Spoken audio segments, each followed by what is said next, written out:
लगभग कितना एज हो जाएगा शायद? लगभग 57 साल। 57 साल। 57 और मैं देखिए, जनरेशन गैप शुरू से चलता है। हम्म, जनरेशन गैप के साथ साथ हम बड़ों को भी चेंज होना चाहिए बच्चों के साथ में। हम चाहें कि हम अपनी हर चीज़ उनके ऊपर थोपें कि तुम्हें ऐसा ही करना है, कुछ चेंजेस हमें भी लाने पड़ेंगे अपने अंदर।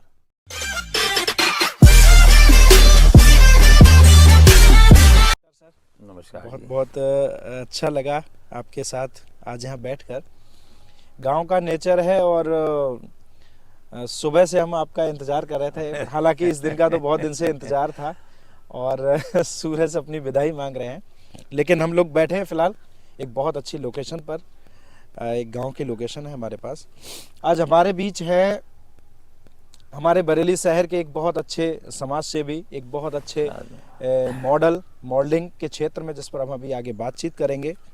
एक बहुत अच्छे फिटनेस ब्रांड और एक बहुत अच्छे आज की युवा के लिए मोटिवेशनल पर्सन। सबसे पहले हम आपका ध्यान ले जाएंगे, सर की डेट ऑफ बर्थ है 1966। Right, you are. और शायद जुलाई माह था, 14 जुलाई 1966। और आज की डेट में अगर हम देखें तो लगभग कितना एज हो जाएगा शायद? लगभग 57 साल। 57 साल। 57 और मैं 30 का। हम आमने सामने बैठे हैं। आप खुद अंदाजा लगा सकते हैं कि सर का फिटनेस और सर किस तरह से मॉडलिंग के क्षेत्र में, किस तरह से एक ब्रांड के तौर पर हमारे साथ हैं। मैं आगे 5-6 बिंदु रखूंगा सर के सामने, और जिस पर हम सर के पूरे व्यूज़ सुनेंगे, क्योंकि मुझे यहाँ पे बहुत कुछ ज़्यादा नहीं बोलना है। आप लोग जानेंगे, खुद पहचानेंगे।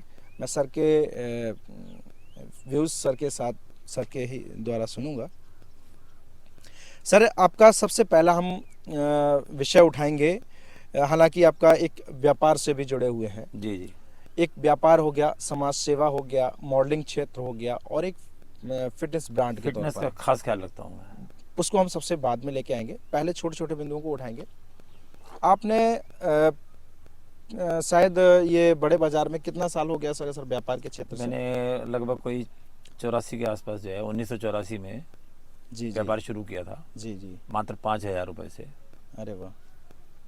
आज सर एक बड़ा बाजार बिल्कुल कंजेस्टेड एरिया हो गया है। मैं जब आपकी दुकान पे गया तो मैंने वहाँ देखा कि बहुत सारी दुकानें हैं जो आपकी दुकान को चारों तरफ से घेरी हुई हैं।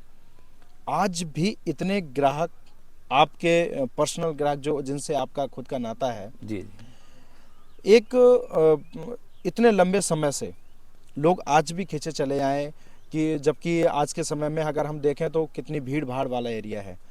तो आपने बदलते समाज में उन ग्राहकों में क्या देखा, क्या महसूस किया? देखिए, हमने कभी उनको ग्राहक समझा नहीं। जी जी।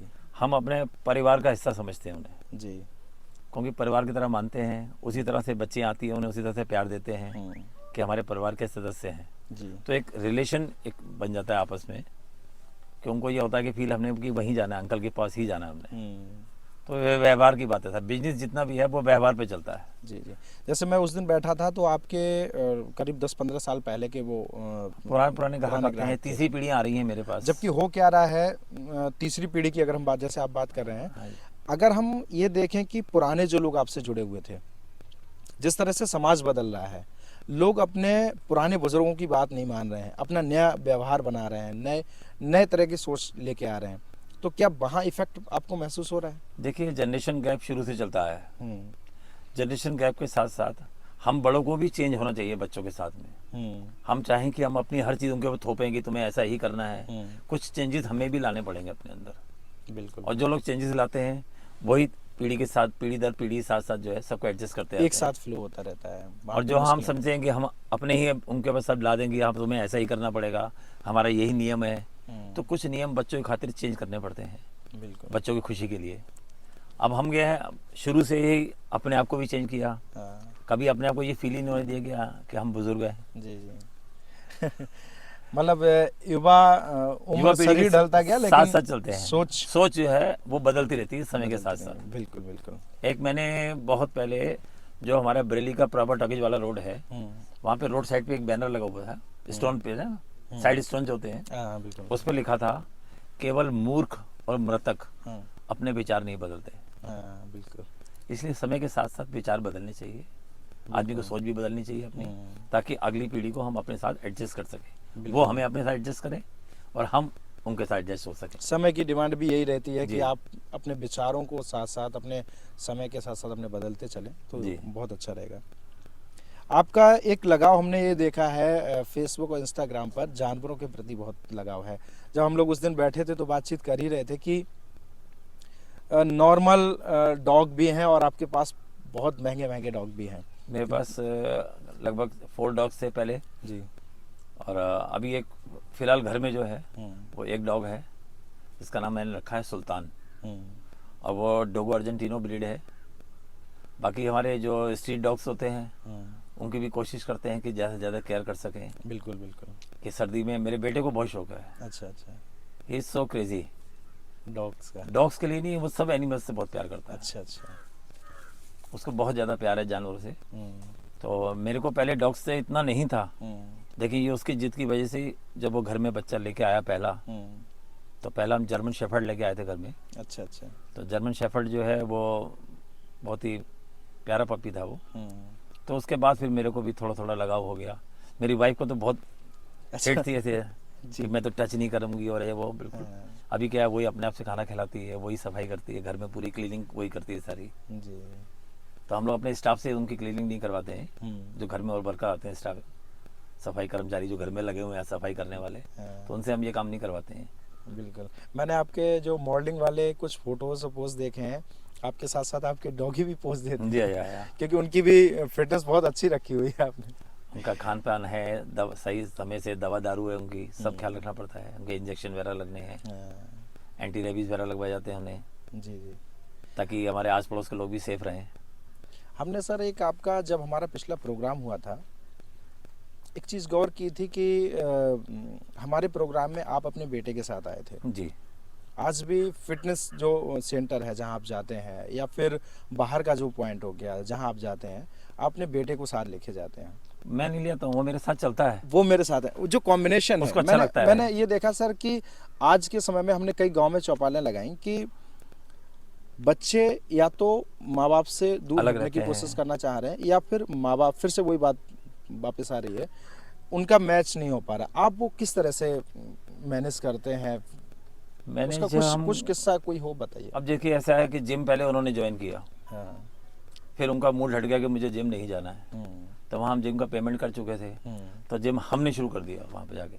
अच्छा, बेटे के उसमें हमने शुरू किया। तब बेटे को ये हुआ कि यार पापा जा रहे हैं तो फिर मैं भी चलूँगा साथ में। उसने फिर से वहीं एडमिशन लिया उसी जिम में। जी। हम लोग बरेली में आपका डीडीपुरम में है, बॉडी पावर करके जिम है, दीपक की शॉप के ऊपर। तो वहाँ उसने ज्वाइन किया था पहले। जी जी। तो मैंने तो उसके पैसे बचाने के चक्कर में ज्वाइन किया कि भैया पेमेंट कर दिए तो ज्वाइन करना पड़ेगा जी। लेकिन अब हम लोग रेगुलर दोनों जन अच्छा, जाते आप हैं। दोनों लोग जा रहे हैं? जा। अरे वाह। और उसको ये रहता है कि मुझे पापा से ज़्यादा डोले शोले बनाने हैं। अच्छा। और आपका अपना एक अलग रहता है, समाज से मोटिवेट मिलता है। अरे सर पता ही है, आपकी बॉडी, आपके साथ एक सेल्फी लेते हैं लोग आते हैं, और लोग आपके साथ। आजकल तो मैं आपको फिर से उस पे आऊँगा, लेकिन जो मैं एक आपका कोई ऐसा किस्सा रहा हो, मैं फिर से उस पॉइंट पे जो अपने भी हमने पूछा था उस पे लौटना चाहूँगा। कोई ऐसा किस्सा जो हम लोगों को बता सकें कि एक बेटा और पिता में कोई ऐसा किस्सा रहा हो जिससे लोग समझ सकें इस वैल्यू को, बदलते समय। देखिए, ऐसा है कि बच्चों के साथ जब तक आप फ्रेंड नहीं बनोगे तब तक बच्चा जो है वो आपको लाइक नहीं करेगा।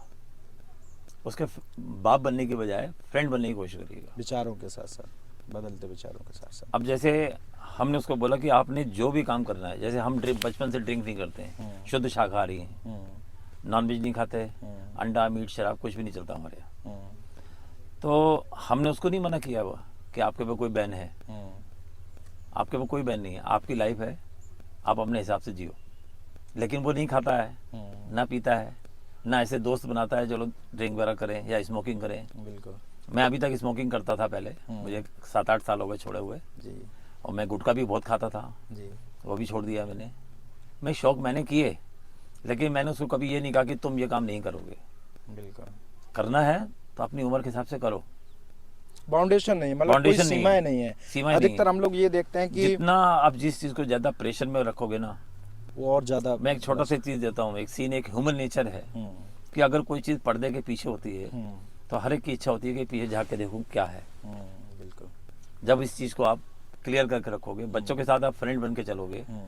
अब हम उनसे कहते हैं कि अगर तुम्हें कोई फ्रेंड बनानी है, अपनी गर्लफ्रेंड बनानी है, तो आप शौक से बनाइए, लेकिन बाहर जाके नहीं, बिल्कुल। उसे घर लेके आइए हमारे सामने, बिल्कुल बिल्कुल ओपन रखिए, ताकि क्योंकि हमें भी मालूम हो कि हमारा बच्चा किस रास्ते जा रहा है। बिल्कुल बिल्कुल। तो उसको मालूम है कि मैंने अगर कोई स्टेप उठाना है तो अपने मदर फादर की जानकारी में उठाना है कि कोई गलत स्टेप ना उठे। बिल्कुल।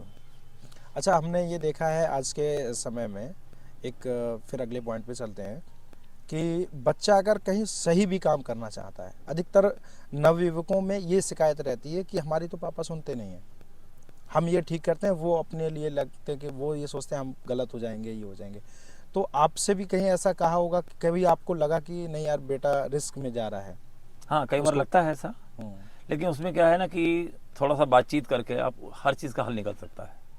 अच्छा, हाँ, आपस में डिस्कस कर अगर आप डिस्कस नहीं करेंगे, बिल्कुल। इस मामले में हमारी पत्नी जो है वो सबसे ज़्यादा समझदार है। अच्छा। वो कूल माइंडेड है बहुत। हाँ। भाई बच्चे को आप अगर कोई बात बच्चे ने बोली है और वो सही नहीं है, तो जरूरी नहीं कि उस पर आप डायरेक्ट गुस्सा ही करना शुरू कर दें। बिल्कुल बिल्कुल। बच्चे की बात को पहले पूरा ढंग से सुनिएगा, बिल्कुल बिल्कुल। और सुनने के बाद उस पर विचार करिएगा, उसके माइनस पॉइंट प्लस पॉइंट दोनों सामने रखिएगा, बिल्कुल। और बच्चे से डिस्कस करिए भाई इसमें ये कमियां हैं और ये अच्छाइयाँ हैं इसके अंदर। बिल्कुल। और ठीक है भाई, एक एज आती है, तो हम लोग भी जब इस उम्र में आए थे कुछ गलती हमसे भी हुई थी कि हमने कोई गलत स्टेप उठाया, तो वो सही नहीं था स्टेप, लेके माँ बाप की नॉलेज में उठाया होता तो हो सकता है शायद कि हमें एक सपोर्ट एक्स्ट्रा मिली होती। बिल्कुल बिल्कुल सर, लेते भी रहिए थोड़ा सा। जरूर जरूर जी जरूर। अच्छा, Thank you। जैसे ये तो रहा कि चलिए हमने बच्चे को कुछ समझाया, हमें लगा कि बच्चा अगर ये गलत कर रहा है और हम उसको कुछ समझा रहे हैं, उसके नहीं समझ में आ रहा है, तो वहाँ पे ये होता है कि अधिकतर क्या होता है, मनमुटाव होने लगता है, और खासकर जब जब बेटे की शादी हो जाए तब ऐसे लगता है कि नहीं, और अगर उसके बच्चे भी हैं, आप दादा के रूप में हैं, वहाँ से डिस्ट्रक्शन और चीज़ें और डिफरेंस आती है। तो वहाँ भी आप, मुझे लगता है आप इस एज में हैं। देखिए वैसा है कि जब बेटे की शादी होती है जी। जब बच्चा उसी परिवार का है, लेकिन जब चौथा प्राणी घर में आता है वो भी किसी परिवार का हिस्सा है। बिल्कुल। अगर क्या है कि लड़कियों के मन में बचपन से एक बात आजकल फैलाई जाती है कि जो ऐसा करेगी तो तेरी सास क्या कहेगी। तो सास एक हवा जो है, सास वर्ल्ड जो है वो एक हवा बन गया, जबकि ऐसा कुछ भी नहीं है। बिल्कुल। अब देखिए वैसे भी अब जो है काफ़ी लोगों ने अपने आप में चेंजेस किए हैं, चेंज कर रहे हैं धीरे धीरे समय के अनुसार। समय के अनुसार बदलना ही, भाई बदलाव तो प्रकृति का नियम है, बिल्कुल बिल्कुल। बदलाव होना बहुत ज़रूरी है।